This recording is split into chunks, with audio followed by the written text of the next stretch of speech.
السلام علیکم ناظرین، آج کے اس ویڈیو میں بات کریں گے عورت کی بے پردگی کے انجام اور سزا کے بارے میں۔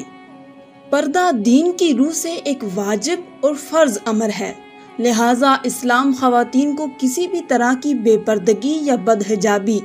جیسا کہ نامحرموں کے سامنے کھلے سر جانا یا ان کے سامنے سج سور کر جانا یا فیشن کے نام پر ایسا نازک لباس پہننا جو نامحرم کے لیے باعث تحریک ہو کی اجازت نہیں دیتا ہے، اور نہ ہی کسی مسلمان خاتون کو یہ حق پہنچتا ہے کہ وہ جھوٹی شان و شوکت یا جمال کو ظاہر کرنے کے لیے اللہ کے اس عظیم حکم کو پیروں تلے روند دے۔ یہ تو بات ہی ایک مسلم معاشرے میں ایک خاتون پر پردے سے متعلق لاگو حکم کی۔ البتہ کوئی بھی انسان چاہے جس طبقے اور مکتب فکر سے تعلق رکھنے والا ہو، وہ اسے عورت کے حق میں اسلام کی زیادتی تصور نہ کرے، چونکہ پردہ عورت پر کوئی جبر نہیں ہے، بلکہ یہ اس کی فطرت کی آواز ہے،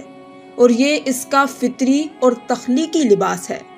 جسے زیب تن کرنے کا اس کے پروردگار نے حکم دیا ہے۔ لہٰذا جن خواتین کی تربیت ایک اچھے اور مہذب اسلامی معاشرے میں ہوئی ہے، انہیں کبھی بھی پردہ بوجھ محسوس نہیں ہوتا، بلکہ خواتین پردے میں خود کو زیادہ باعزت، باکرامت اور محفوظ محسوس کرتی ہیں۔ جہاں بے پردگی پر بہت سے دنیاوی برے آثار مرتب ہوتے ہیں کہ جن سے پورے معاشرے کی تباہی کے دہانے پر آ کھڑے ہوتے ہیں،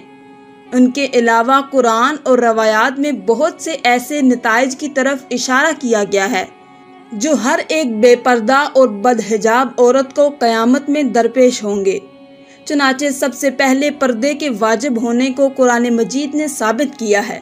لہٰذا جو خواتین پردے سے بغاوت کو اپنا حق سمجھتی ہیں، ان کے بارے میں سورۃ مبارکہ نور کی 19ویں آیت کریمہ میں ارشاد فرمایا گیا ہے، جو لوگ یہ چاہتے ہیں کہ صاحبان ایمان میں بدکاری کا چرچا پھیل جائے، ان کے لیے دنیا میں بھی اور آخرت میں بھی بڑا دردناک عذاب ہے۔ اور اسی طرح روایات میں بھی ایسی خاتون جو کہ پردے کو اہمیت نہیں دیتی اور جو محرم اور نامحرم کے سامنے جانے کسی خاص کیفیت اور شرط کو لازم نہیں سمجھتی، ان کے لیے یہ دردناک اور دل دہلا دینے والے عذاب کا وعدہ کیا گیا ہے۔ پیغمبر اکرم صلی اللہ علیہ وآلہ وسلم ایک خاتون کو نصیحت کرتے ہوئے فرماتے ہیں، اے حولا، اپنے بناؤ سنگار کو اپنے شوہر کے علاوہ کسی غیر کے سامنے ظاہر مت کرنا۔ کسی بھی خاتون کے لیے جائز نہیں ہے کہ وہ اپنی خوبصورتی اور اپنے پیروں کو اپنے شوہر کے علاوہ کسی غیر کے لیے ظاہر کرے، اور اگر اس نے ایسا کیا تو وہ ہمیشہ اللہ تعالیٰ کی لعنت و غضب میں رہے گی، اور اس پر اللہ اور اس کے فرشتے لعنت کریں گے، اور اللہ تعالیٰ قیامت میں اسے دردناک عذاب میں مبتلا کرے گا۔ رسول خدا صلی اللہ علیہ وآلہ وسلم نے معراج کی شب میں جو کچھ مشاہدہ کیا، ان میں سے ایک چیز یہ بھی بیان فرمائی، میں نے شب معراج ایک ایسی عورت کو دیکھا جسے بالوں کے سہارے لٹکایا ہوا تھا اور جس کے سر میں موجود مغز آتش جہنم سے ابل رہا تھا۔ پھر اس کے بعد حضرت اس علت کی طرف بھی اشارہ کرتے ہیں جو اس عورت کے یہاں تک پہنچنے کا سبب بنا، فرمایا، اور اس کو جہنم میں بالوں سے لٹکانے کی وجہ یہ تھی کہ وہ نامحرم مردوں سے اپنے بالوں کو نہیں چھپاتی تھی۔ اسی طرح بے پردہ خواتین کو جہنم میں پہنچنے والی ایک تکلیف یہ ہے کہ وہ خود ہی اپنے بدن کا گوشت نوچ نوچ کر پھینکیں گی۔ حضور پاک صلی اللہ علیہ وآلہ وسلم نے فرمایا، میں نے ایک ایسی خاتون کو دیکھا جو اپنے جسم کے اگلے اور پچھلے حصے کا گوشت آتشی کینچی سے کاٹ کر پھینک رہی تھی، اور اس کا سبب بیان کرتے ہوئے فرمایا، اور وہ عورت جو اپنے بدن کا گوشت نوچ کر پھینک رہی تھی وہ ایسی خاتون تھی جس نے دنیا میں اپنے آپ کو نامحرموں کے سامنے پیش کیا تھا۔ ناظرین، آخر میں ہم مولا کائنات علی ابن طالب علیہ السلام کی بیان کردہ حدیث کو فرماتے ہیں،